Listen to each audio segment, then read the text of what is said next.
नमस्कार, आप देख रहे हैं न्यूज वन हिंदुस्तान। इस वक्त की खास खबरों में मैं हूं आपके साथ ज्ञान प्रकाश पांडे। उत्तराखंड में भू कानून का उल्लंघन करने वालों के खिलाफ प्रदेश के मुख्यमंत्री पुष्कर सिंह धामी द्वारा कार्रवाई करने के निर्देश दिए गए, जिसके बाद रामनगर प्रशासन द्वारा भी जिलाधिकारी के आदेश के बाद उत्तराखंड में अवैध रूप से बाहरी लोगों द्वारा भूमि खरीद फरोख्त करने वाले भू माफिया के खिलाफ कार्रवाई करने के निर्देश दिए। इस संबंध में एसडीएम राहुल शाह ने बताया कि रामनगर के आसपास स्थित फल मंडी क्षेत्र में कुछ लोगों द्वारा फलदार पेड़ों का अवैध रूप से कटान कर यहां पर कॉलोनी का निर्माण किया जा रहा है। उन्होंने बताया कि शिकायत मिलने पर कई क्षेत्रों में यह शिकायत सही पाई गई। इसके बाद जिन लोगों द्वारा इस प्रकार की गतिविधि की गई उनके खिलाफ न्यायालय में वाद दायर करने के साथ ही जिलाधिकारी को रिपोर्ट भेजकर रेरा के तहत कार्रवाई करने के निर्देश दिए गए।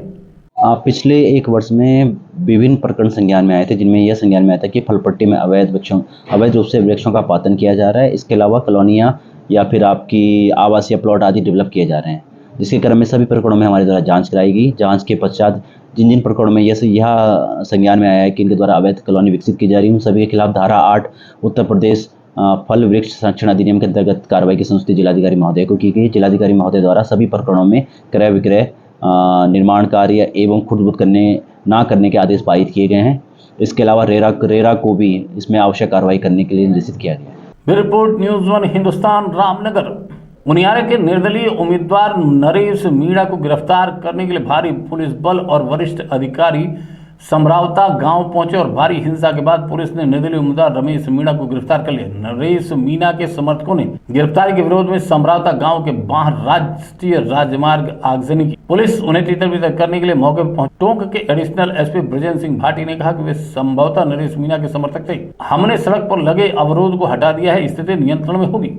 टोंक के एसपी विकास सागवान ने बताया कि जब हमने नरेश मीणा कानून हाथ में न लेने और सरेंडर करने को कहा, पहले तो वह इसके मूड में नहीं था, लेकिन पुलिस बल देखकर वह राजी हो गया। उसके खिलाफ संबंधित धाराओं में मामला दर्ज कर लिया जाएगा। पुराने रिकॉर्ड खंगाले जाएंगे और इसके अनुसार गिरफ्तारी की जाएंगी। देखिए, उसको समझाइश की गई कि कानून हाथ में ना ले और अपने आप को समर्पित कर दे। और इनिशियली वो मूड में नहीं थे, लेकिन पुलिस की तैयारी को देखते हुए उनको झुकना पड़ा। अब कहाँ कर गए सर? किन किन मुकदमे में जो भी धारा इनके लगेंगे राजकार्य में बाधा आर्जनी करने के संबंध में, वो सब उन पे जो भी विदित हो गए वो कार्रवाई की जाएगी। कथित मारपीट मामले में राज्य के कानून व्यवस्था की स्थिति पर कांग्रेस नेता और पूर्व सीएम अशोक गहलोत ने कहा, ऐसी स्थिति क्यों पैदा हुई कि एक एसडीएम को थप्पड़ मारा गया? उन्हें ऐसा करने की हिम्मत कैसे हुई? भाजपा विपक्ष के सुझावों के प्रति कोई सहिष्णुता नहीं रखती। कांग्रेस नेता और कांग्रेस में आ चुके थे तो किसकी चेहरे खड़े हुए हैं, ये बात भी मैं समझता हूँ कि सोचने की है। बीजेपी ने खड़ा किया चुनाव जीतने के लिए, क्या किया, इसकी जानकारी भी प्रदेश कांग्रेस कमेटी ले रही है कि इस नौबत क्यों आई। तो जो कल की घटना बड़ी दुर्भाग्यपूर्ण घटना है। अब कल की घटना के बाद में आप बताइए, सरकार का इकबाल बचा है क्या? सरकार का इकबाल होता है गवर्नेंस के लिए। शासन तब होता है तब अच्छा गवर्नेंस में इकबाल बना रहे। इकबाल ही खत्म हो गया। आप जो घटना घटित हुई है कल, वो मामूली घटना नहीं थी। एसडीओ लेवल के अधिकारी को आप थप्पड़ लगाए कोई व्यक्ति, ये स्थिति बनी क्यों और इतनी हिम्मत क्यों हुई किसी की? तो कहाँ सरकार का इकबाल है? हम बार बार सरकार को कहते हैं आप गुड गवर्नेंस दो, पूरी प्रदेश की जनता का भला हो। हम आलोचना भी करते हैं तो उसको सकारात्मक रूप में लेना चाहिए। और अगर बातों में दम नहीं है, हमारी बातों में, आप खंडन करो। दम है तो सुधार करो, जनता का भला हो। यही तो डेमोक्रेसी होता है। Report news one Hindustan. Rajasthan बाल दिवस पर नगर के कई विद्यालयों में बाल दिवस मनाया गया। तिरंगा चौक के नजदीक नगर के प्रतिष्ठित ग्रीनवुड पब्लिक स्कूल में बाल दिवस की बड़ी धूमधाम से देखी गई। बच्चों ने खाने पीने की सामग्री के स्टॉल लगाए, जहां बच्चों ने खूब खरीदारी की। विद्यालय में मुख्य अतिथि पहुंचे भाजपा जिलाध्यक्ष कमल जिंदल का विद्यालय प्रबंधन गोपाल सिंह बिष्ट की तरफ से माला पहनाकर व साल उड़ाकर स्वागत किया गया। इस दौरान बाल दिवस पर बच्चों के द्वारा लगाई गई सभी स्टॉलों को देखकर जिलाध्यक्ष ने बच्चों की सराहना की और खरीदारी भी की। अब बच्चे के द्वारा बनाए गए व्यंजनों का आनंद लिया। उन्होंने मंच के माध्यम से विद्यालय प्रबंधक व बच्चों को बाल दिवस की शुभकामनाएं दी। इस दौरान उन्होंने फर्स्ट प्राइज का टोकन निकाला और उपहार में फर्स्ट प्राइज में साइकिल दी गई। इसके साथ ही बच्चों के उत्साह विजन के लिए तमाम बच्चों को अन्य उपहार भी दिए गए। ये बच्चों के उज्जवल भविष्य की शुभकामनाएं। और बच्चों ने आज जो स्टॉल लगाया और स्टॉल में बच्चे जिस कॉन्फिडेंस से अपने स्टॉल के बारे में बता रहे थे, उनके मैं उज्जवल भविष्य की कामना करता हूँ। और विद्यालय के जो मैनेजमेंट है, आदरणीय दीदी, पुलिस ज्वेलरी और पूरे स्टाफ को बधाई देता हूँ कि उन्होंने बच्चों को बहुत ही तैयारी के साथ इस स्टॉल पर खड़ा किया है। मैं चाहता हूँ कि ये स्टार का नाम रोशन करें। जो मोबाइल का यूज़ चल रहा है, मोबाइल से दूर होंगे, उनमें नई नई तकनीक के बारे में उन्हें जानकारी हुई है, पब्लिक रिलेशन में कैसे बात करनी चाहिए इसकी जानकारी दी। Bureau report news 1 Hindustan, Sitarganj, Udham Singh नगर।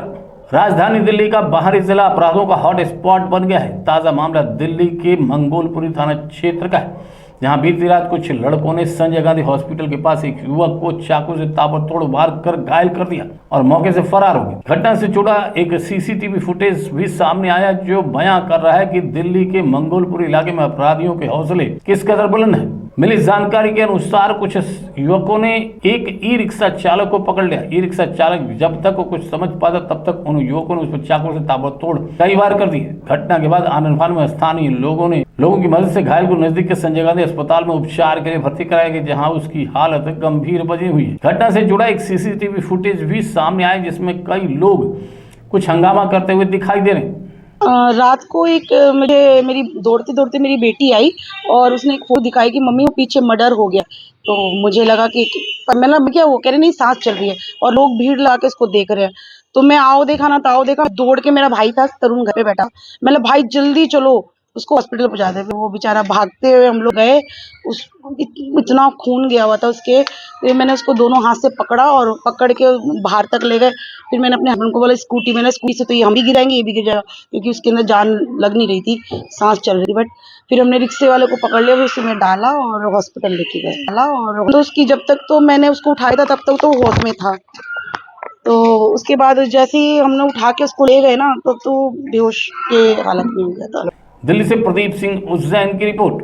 उत्तराखंड प्रदेश सरकार में वन मंत्री सुबोध उनियाल के बयान की चिंगारी से नाराज सरपंचों ने अल्मोड़ा में जोरदार प्रदर्शन किया। सरपंचों ने जुलूस निकाल के मंत्री सुबोध उनियाल के खिलाफ जमकर नारेबाजी की। सरपंचों का आरोप है कि मंत्री ने सरपंच के पद को प्रधान में विलय करने का बयान दिया है, जिससे उन्हें गहरा आक्रोश है। सरपंचों ने मांग की कि मंत्री तुरंत अपना बयान वापस ले। सरपंचों ने चेतावनी दी, यदि 15 दिनों के भीतर बयान वापस नहीं लिया गया तो उग्र आंदोलन किया जाएगा। सुबोध उनियाल जी ने एक बयान दिया है कि सरपंचों के पद को विलय करके प्रधानों को दे दिया जाए। तो उसी संबंध में हम पूरे उत्तराखंड के 11 जिलों के सरपंच यहाँ पर एकत्रित हुए हैं। हमारी मांग है कि सबसे पहले मानदेय दिया जाए। दूसरी हमारी मांग है कि बीमा, आगजनी की घटनाएं जब होती है तो उसमें सभी सरपंचों का बीमा किया जाए।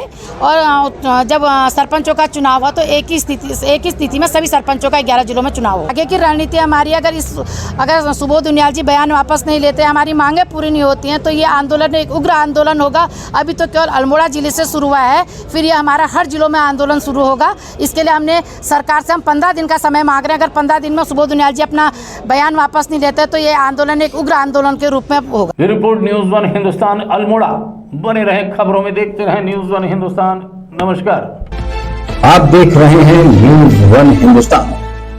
जिला प्रशासन के सहयोग से डलमऊ नगर पंचायत द्वारा आयोजित प्रांतीय कार्तिक पूर्णिमा मेला एवं डलमऊ महोत्सव में आए समस्त श्रद्धालुओं एवं रायबरेली जनपद वासियों का हार्दिक स्वागत एवं अभिनंदन। आप सभी श्रद्धालुओं से अनुरोध है कि इस महोत्सव को सफल बनाने में प्रशासन का सहयोग करें।